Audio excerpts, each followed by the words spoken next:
Hey, Rick Brinkus here, Keller Williams Realty, the Marketplace, and I've got a really fun event for us today. We've got some questions that different real estate agents and or some past clients have sent to us. Some of them are very serious questions, and some of them are a little bit fun, lighthearted, just kind of asking some questions about me to my team and staff, which was really fun. So the first one we're going to go ahead and tackle. This is a question that's been out there. My goodness, at every luncheon that I'm at, it's the conversation people are asking is, what's happening with the local inventory? Is the inventory going to continue to increase the rest of this year and into the next couple of years? So, funny that this is kind of an issue now, because 2 years ago, when our inventory was hovering around 3,600, today, in July, middle of July 2019, we're hovering around 8,000 homes on the market. So the inventory is more than doubled. But 2 years ago, when we were hovering around 3,600 homes on the market, people were saying, my poor buyer got beat out. There were 5 offers on this house. There were 3 offers on this house. This home sold in 2 or 3 days, and it was just, this one house had 25 offers on it, it had 30 offers on it. It was just kind of a crazy feeding frenzy type of time on the market, and people are saying, we need more inventory. Fast forward 2 years, what do we have? More inventory, and people are kind of wondering, oh my gosh, is it going to continue to increase? Is the sky falling? Well, let's look at what has happened, what has caused this increase, and then we'll get back to answering the question there. So number one, there's a little bit of profit taking. So in the last 4 years, we've seen the market, the increase just kind of skyrocketing, gone up over 50% in the last 4 years. So you see some people, as the prices are going up, they're going up very quickly. Many times people say, I don't want to put my home on the market now because in 30 days, in 60 days, it could be worth more money. As the market started to slow a little bit, now the great news is we're still appreciating. Year over year, we're 4 to 5%, which is a great, sustainable, very healthy. 12 to 15% appreciation annually is not healthy or sustainable. But we're in a really healthy, great situation, and now people are starting to take a little profit taking. So that's one of the reasons that they're going on the market. Number two is the buyer pool has shrunk a little bit. Part of that buyer pool, going back over the last 2 to 3 years, there was a big part of that buyer pool was flippers. They were looking to buy something, the market was going up so quickly, they were able to do some cosmetic repairs, put it on the market, and make a nice profit depending on how they bought the home. So you saw some of those flippers have now gone out of the market, which has kind of shrunk the buyer pool a little bit. We saw interest rates go up slightly. That kind of knocked some people out of the market. But now interest rates, again, in July, it is amazing. Interest rates are hovering around a 2 to 3 year low, according to Freddie Mac. So they're below 4%. Great time to buy. You should investigate looking at it. But my belief, to answer the question, will inventory continue to increase? 8,000 is a sustainable, healthy amount of homes on the market. What does that mean? In a normal historical market, if a home takes 4 to 6 months to sell, that is normal. If you told somebody today that a home was going to take 4 to 6 months to sell, they would say, oh my gosh, what's wrong? Why is the market so bad? But that is a normal market. When it's longer than 6 months, that's when they start to say that it's really more of a buyer's market. And below 4 months, they consider a seller's market. So if a home took 60 or 90 days to sell, that is what they consider still a seller's market, and that's where we're at today, kind of a healthy number of homes. I do look for that to increase later this year and going on into the next couple of years. What do you love? Here's one of those fun questions that was sent in to us. What do I, Rick Brinkus, love most about real estate? I'll tell you, it is so gratifying to either help a buyer buy that house and they can get into that perfect house that they want, and being invited to barbecues afterward, and then running into them somewhere around town, either shopping, at a UNLV basketball game or something, and having them just explain what they've done to the house and be so excited about it, or helping that seller that really needs to sell their house to be able to accomplish their goals, to move on to get to whether they're moving out of state or buying something else. So the money, being able to make your own hours and be able to work as hard as you want and put those extra hours in, which I've always been a hard worker, willing to put those extra hours in, that's part of the equation, but being so gratifying to be able to help people accomplish their goals, and the praise and the thank you notes and letters is just fantastic. So really enjoy that. What does Rick like to do outside of real estate? Well, for some of those that know me, I actually have coached a youth wrestling team for about 10 or 12 years now. Both my sons wrestled, just amazing, fantastic to be able to coach my sons, but also to coach a number of other people. I've coached a number of state champions and so on, and others that just have gone into real estate.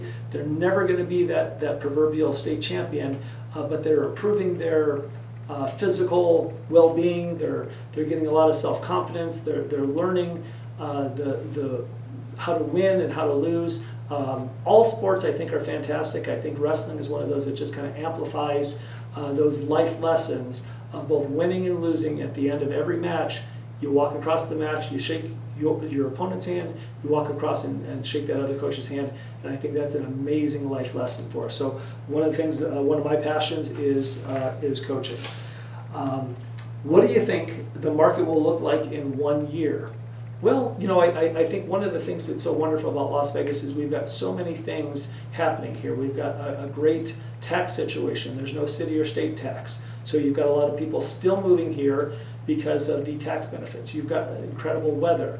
Every time that there's either a hurricane on the East Coast or some of those snowstorms, or in California, the natural disasters, unfortunately, that keep happening, we have a lot of people still moving here. So there's a lot of benefits here in Las Vegas. We've got the conventions that are expanding and all of the things that are going to be happening there, the jobs that are being created, Google coming to town, Amazon, just a lot of amazing things happening. So Las Vegas, the Convention and Visitor Authority, I think, is doing a great job. The market, I believe, will still be strong. We had some super hyper markets. I think we're going to get to a nice, healthy situation here going over the next year or so. What do you think? Do you think that the market will crash like it did years ago if the inventory continues to increase? Well, I'll tell you, I think the banks probably managed that crisis back in 2006, 7, 8.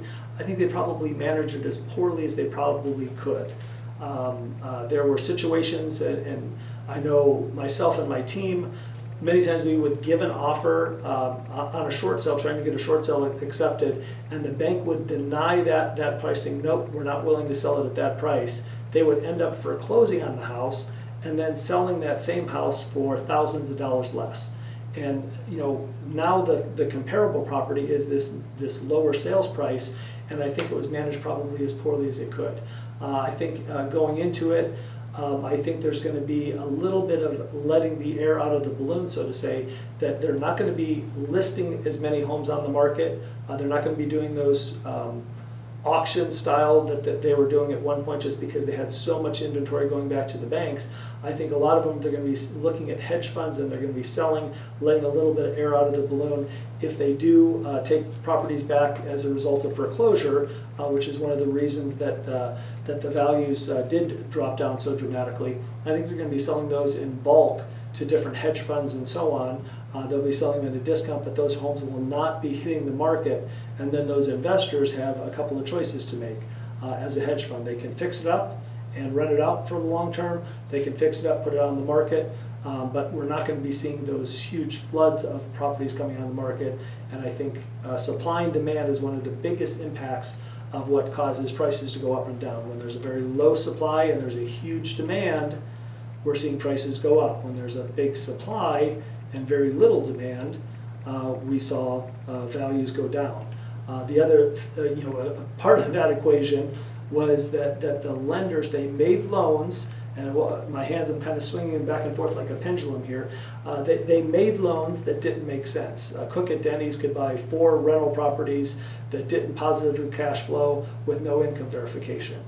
Doesn't make sense. And then they didn't make loans that made sense. You've got a guy with 15% down, he's got a 750 FICO score, and they said, nope, he's not qualified, we don't have a loan program for him. And it just didn't make sense. And then kind of starts coming back and you have more loan programs. Today we've got a number of loan programs.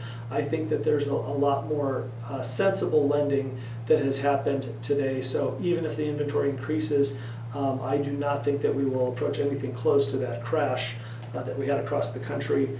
There were a number of factors with that, but will the market crash like it did years ago? My answer would be no to that. Here's another one of those fun ones. If Rick was stranded on an island and he could only take one item, would he rather have his laptop with no internet or his cell phone with no service? No, come on. That's not even a fair question right there. Got to at least have service if you could have one of the two of those. So Mayor Goodman a couple of years ago got in a little trouble. He said if he was stuck on a deserted island, what would he take? And I think he said a bottle of gin. So we all know our mayor was fond of the gin and having a nice martini. But cell phone or laptop, I think I'd probably go with something a little bit more fun. If I was on a desert island, I think I'd probably try to learn how to surf. Anyhow, right? Desert island, frisbee, nobody to throw it to. Yeah, surfboard. Sounds fun. What was your dream job when you were a kid? You know what? I wrestled when I was young and always admired my coaches. They gave me a lot of advice, and I always wanted to go ahead and be a coach. I think if I wasn't in real estate, I would be a coach somewhere working with youth. I think it's fantastic. Again, one of those things that's super gratifying when you're helping somebody accomplish their goals, much like real estate. And for our last question here, what do you think the general public should know about the current market that the media doesn't tell them? Well, the media, Zig Ziglar, you gotta love this. This is not that great thing that's one of my favorite parts of my podcast, is the dad joke of the week. But Zig Ziglar had a great saying. He said, I wake up every morning and I read the newspaper. He goes, and then I go and read the Bible. He goes, because I just want to see what both sides are doing, right? Zig, you gotta love him. He's got a great sense of humor there, right? Because if it bleeds, it leads. So the media will always try to sensationalize the negative things that are happening. The truth is out there, the market is really healthy right now. It's probably one of the best mixed markets that I've seen in a long time. It's a terrific time to sell. Many people are saying right now that today, in the middle of summer 2019, is probably one of the best sellers markets. We've just come off of tremendous appreciation. Interest rates are low. Homes are moving. They're not selling in a day and a half. They're in a reasonable time. I think the median time on the market is about 45 to 60 days. It is a good, healthy market, one of the best sellers markets we've seen. As far as buyers go, again, we've got interest rates hovering around a 2 to 3 year low. Inventory, the choices that you have are out there. You're not getting beat out by all cash investors. It's a terrific time to buy. So the market right now is one of the healthiest markets that I've seen in a long time. So if you've gotten some good information here, you can go to my YouTube channel. We've got some of the information here about behind the scenes over there. You can go to SoundCloud and look forward to more videos giving you information about what's happening here in the market.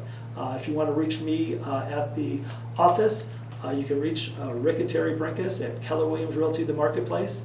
Phone number 702-456-5959, or you can go to our website, thebrinkesteam.com. Thanks. Tune in again.